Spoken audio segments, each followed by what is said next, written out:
بسم الله الرحمن الرحيم اللهم صل على سيدنا ومولانا محمد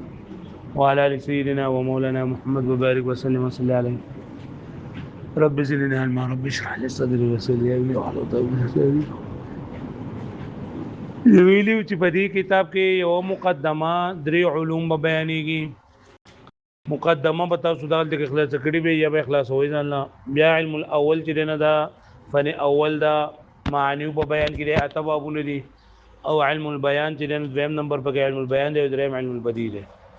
په علم البيان کې دی چې درې خبرې به تاسو ته کومه، یو بر د تشبیه کومه، یو بر د مجاز کومه، یو بر د کنایه کومه. نو تشبیه سره د ما لها و ما عليها چې نو دا الحمدلله خلاص شولا وس د دې نه د مجاز خبرې کوي. نو دا مجاز په هغه دغه په دریو مقاصدو کې علم البيان په دریو مقاصدو کې دویم نمبر به مجاز دی او دلته کې مجاز دی. مجاز دین ته په موږ د حقیقت تعریف ولیکې نه د حقیقت تعریف ځکه کوم او په حقیقت او په مجاز کې دلته صرف مجاز پکاريږي حقیقت نه پکاريږي ځکه چې د علم تعریف موږ ویلو ایراد المعنى الواحد بطرق مختلفه فی وضوح دلالت علی ویلو کنه. نو دا یو معنی په مختلف طریقو سره راوړل دا په مجاز کې کیږي په حقیقت کې نه کیږي. او دا حقیقت نه به بعض ځکه کوي چې دا مجاز فرع ده او حقیقت اصل له مجاز فرع ده او حقیقت اصل له. نو دی ودی نه اول به حقیقت بیان کوي دا حقیقت تعریف بیان کوي او بیا به مجاز تعریف بیان کوي. وز دا حقیقت څه شی ده دا د ګورو به سوزا الحقيقة والمجاز حقيقة ومجاز. هذا هو المقصد الثاني من مقاصد علم البيان. وإذا علم البيان ده مقاصدنا ذات بيان مقصد ده علم البيان سو مقاصده دري نمبر 1 تشبيه نمبر 2 مجاز نمبر 3 كناية. نو ده بقى دویم نمبر ده اي هذا بحث الحقيقة والمجاز يعني ده حقيقة والمجاز فاصل کې دي چې دا بحث د حقیقت او د مجاز په اړه کې دی. والمقصود الاصلي بالنظر الى علم البيان هو المجاز. وای مقصود اصلي په دای کې په علم البيان کې نظر درې د مجاز تر یعنی په علم البيان کې د مجاز نه باس کېږي د حقیقت نه باسو ولی اذ به يتاتى اختلاف الطريق ذکر د مجاز په ذریعه سره یو کلمه په مختلفو طریقو سره راوړل کېږي. پوه شئ دون الحقیقت د حقیقت خو دې ته وایي چې لکه کوم لپاره وځي شی نو خو یو ټکی سره پاوسه پای کې استعمالي نو الکه چې دا مجاز نه پکې ذکر کیږي په علم البيان کې نو بیا پکې تر حقیقت خبره مونږ دولې کې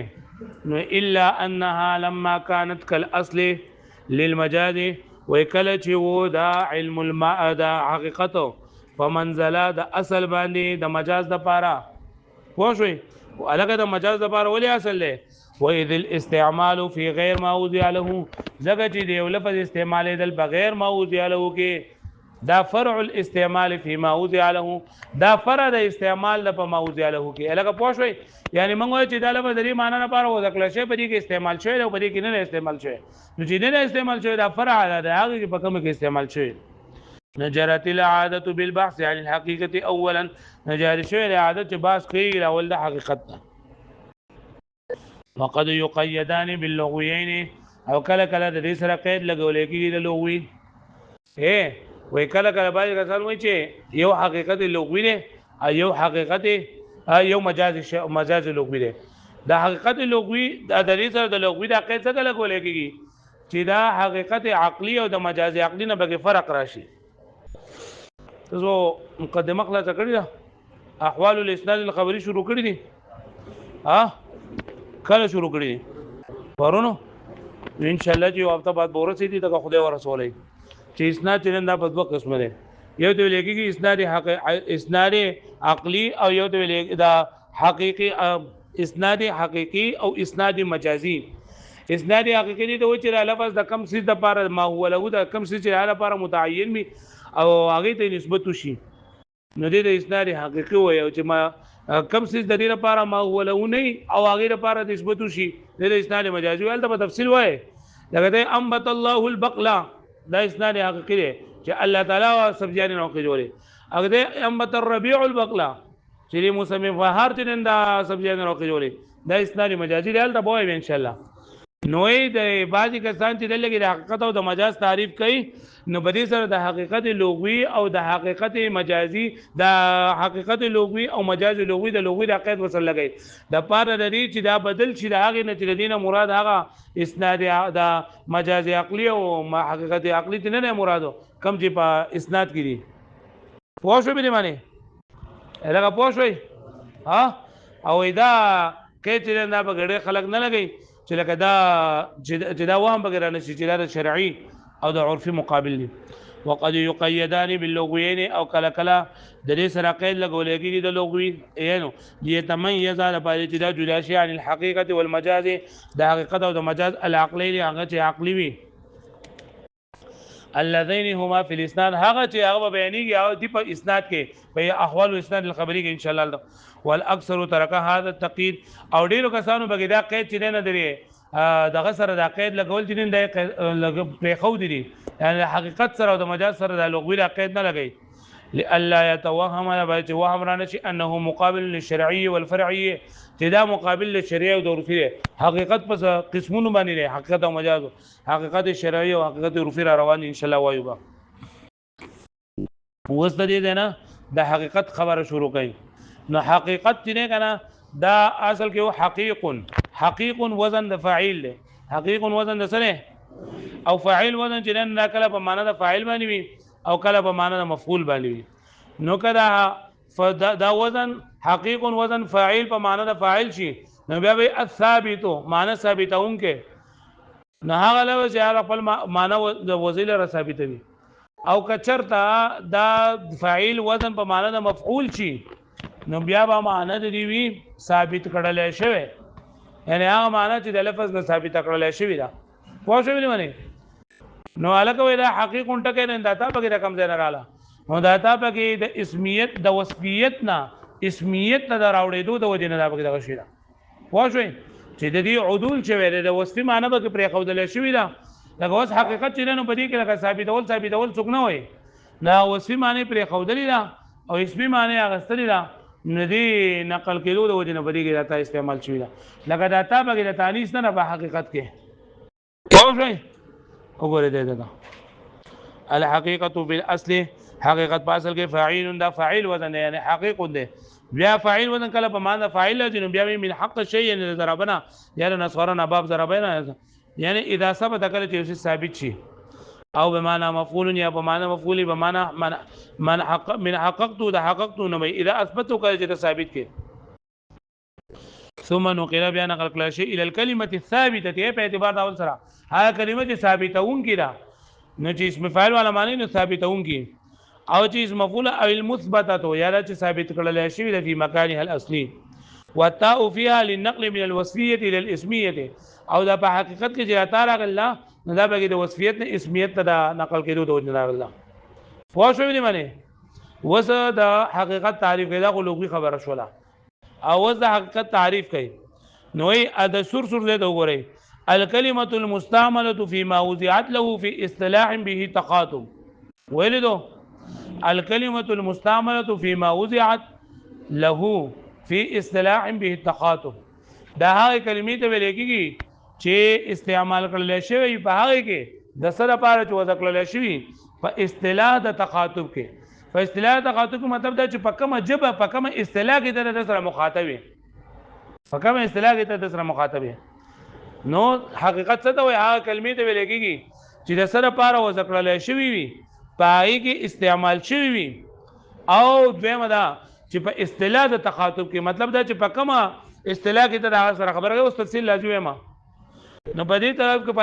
پلانډو باندې موږ تعریف وکړو الکلمه المستعمله فيما وضعت له في اصطلاح به تخاطب په هر تعریف کې جنس او فصل وی کنه نو الکلمه په منزله سره د جنس ځکه دا ټول ته شامل دي او المستعمله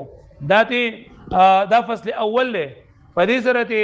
ها کلمات وتلو چې هغه د شوی دی غلا استعمال شوی نه دي ځکه لفظ استعمال نه مخکې نه حقیقت او نه سوي نه مجازي فيما وضعت له پس لسانی ده په دې سره ته هغه الفاظ تل کم چې د غلطۍ نه ورسوري کرشي یا په دې سره ته مجاز مستعمل وته واښوي او فيما يقع بالتخاطب په دې سره دا وته چې هغه واقع شي په بل تخاطب کې په بل اصطلاح کې واقع شي دا اوس وایو تفصیل کوم هغه پوه شوي وهي في الاصطلاح او دا په اصطلاح کې دا حقیقتو ستوي الکلمه المستعمله کلمه چې استعمال کړل شي فيما نه په معنی کې وزيات تلك الكلمه له چې وذکر شي دا کلمه لري لپاره یعنی دا کم لفظ لپاره دا کم معنی لپاره هغه کلمې ته لګي چې دا کم سره لپاره وذکر شي پای کې دا سوي استعمال شي في اصطلاح بتخاطب په اصطلاح د تخاطب کې اي وزيات له في اصطلاح چې وذکر شي دا په دې اصطلاح کې رقم کې چې تخاطب واقع شوی تخاطب یعنی دیول سره مخاطب والے دیول سره کلام بالکلام المشتمل په کلام مشتمل سره په دا کلمه باندې خبري وکاو بګې وس بدل لګي دا جار مجرور په جار مجرور دی پرې کې الکلمه المستعمله في ما وزعت او في اصطلاح بتخاطب واښو به معنی نو دا غولګه مخې چې ترکیب ورسي ترکیب کوي کا اشتقاق ورسي او چې په اصل کې دا او بیا دا شو لکه حقیقت کې ته خبر وکړه نو دې وی چې لکه دا ضمیرونه دا فيما جار مجرورو او دا فی اصطلاح به تخاطب دا پچا پوری چرندا ان خطر دي پچا پوری متعلق دي نو دا اولنه الکلمه المستعمله فيما وزعت له دا فيما وزعت له دا المستعمله پوری دی وده خدا فی اصطلاح به تخاطب دا پچا پوری چرندا عطف ته نو دا عطف ته په وزعت پوری پچا پوری عطف ته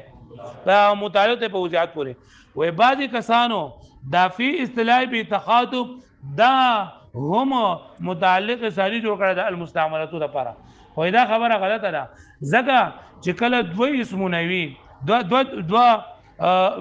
سيزونه چې هغه دوه متعلقین وي چې هغه لفظا او معنی باندې یو شان دي نو دا په یو سیس پورې تړل د چندا ناروا دي نو دلته کې ګوره کمال مستعملاتو پورې ته دا وتړي نو لاول نیم د فی ما وضع فی بکر راغله او بدیم کې فی اصطلاح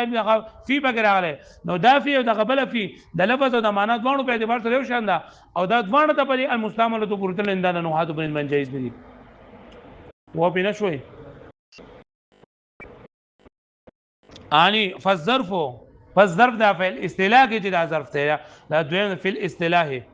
متعلق بقوله وزعته ودا متعلق ده مصنف پر قول پس پوره وزعت پوره وتعلقه بالمستعمله وچا د فيما وزعت دا د فی اصطلاح به تخاطب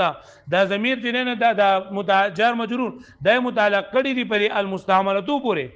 دا المستعمله لپاره دوا متعلقین دي یو فيما وزعت یو بل سره علامه توهمه البعض چې لکه توهم کړي لري بعض خلکو مما لا معنى له وې د دې خبره سمانه نشته څه فائدې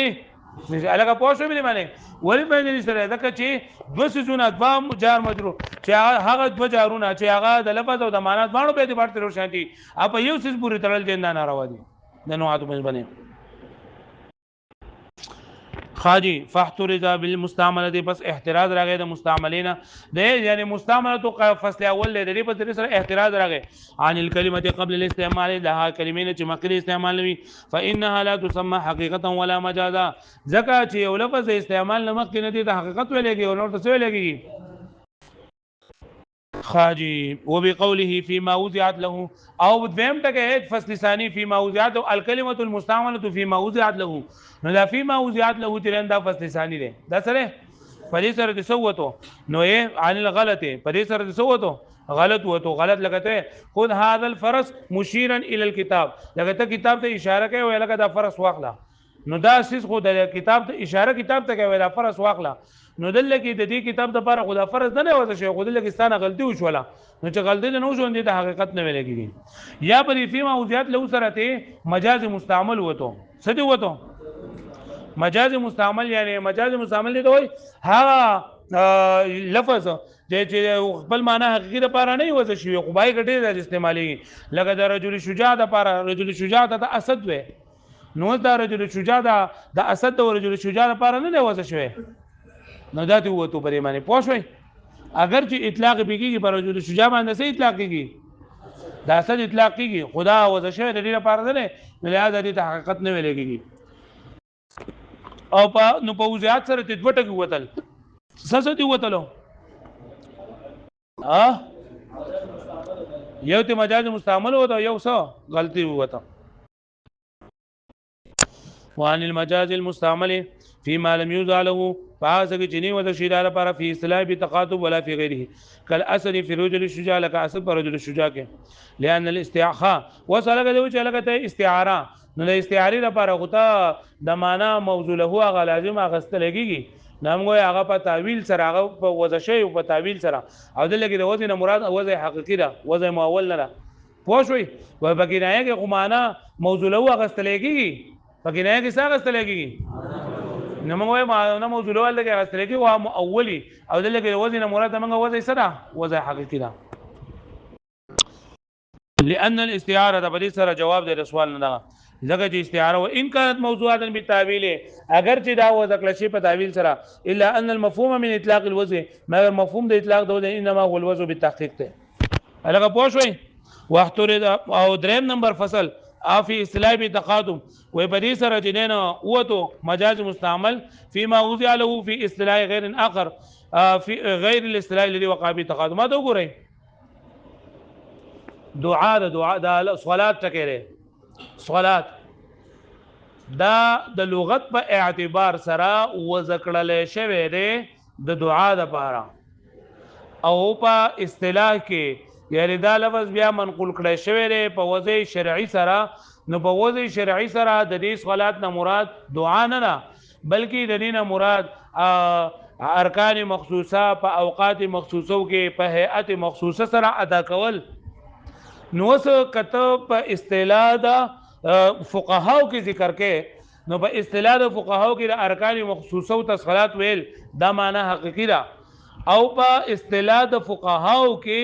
د صلات نه دعا ولا معنی غسل د سره مجاز ده هو کدا ته د لغت په اعتبار سره وي نو د لغت په اعتبار سره د صلات نه ارکان مخصوصه ولا معنی غسل د سره او د لغت په اعتبار سره د صلات نه دعا ولا معنی غسل د سره حقیقت ته نو په کومه اصطلاح کې چې تاسو سره تخاطب کې نو بای کې بداوځه شوی نو د صلات کې په اصطلاح د فقهاو کې ذکر شو نو دینه بارکان مخصوصه ولا معنی غسل سوي حقیقت دوی او که په اصطلاح د عرف لغت کې استعمال شو لغویینو کې نو بیا به دعا ولا معنی غسل سوي نو یو لفظ په یو اعتبار سره مجازي په بل اعتبار سره څه کېږي شي پوه شئ نو موږ وایو چې حقیقت څه ته وایي الكلمه المستعمله فيما وضع له في اصطلاح بتقاطب یعنی په دغه اصطلاح په کوم کې چې ته تخاطب کې په کوم کې چې ته ما قبل مخاطب کې مخامخ قصصا مخاطب کې پای کې بداوځه شوی پوه شئ واحترز بقول في اصطلاح بتقاطب عن المجاز المستعمل فليس اعتراض راغی د مجاز مستعملنا فيما وضع له فهذا کې جو ذکر في اصطلاح اخر چې دلته کې خلک مجاز ده خو په بل اصطلاح کې هغه ذکر شوی دی في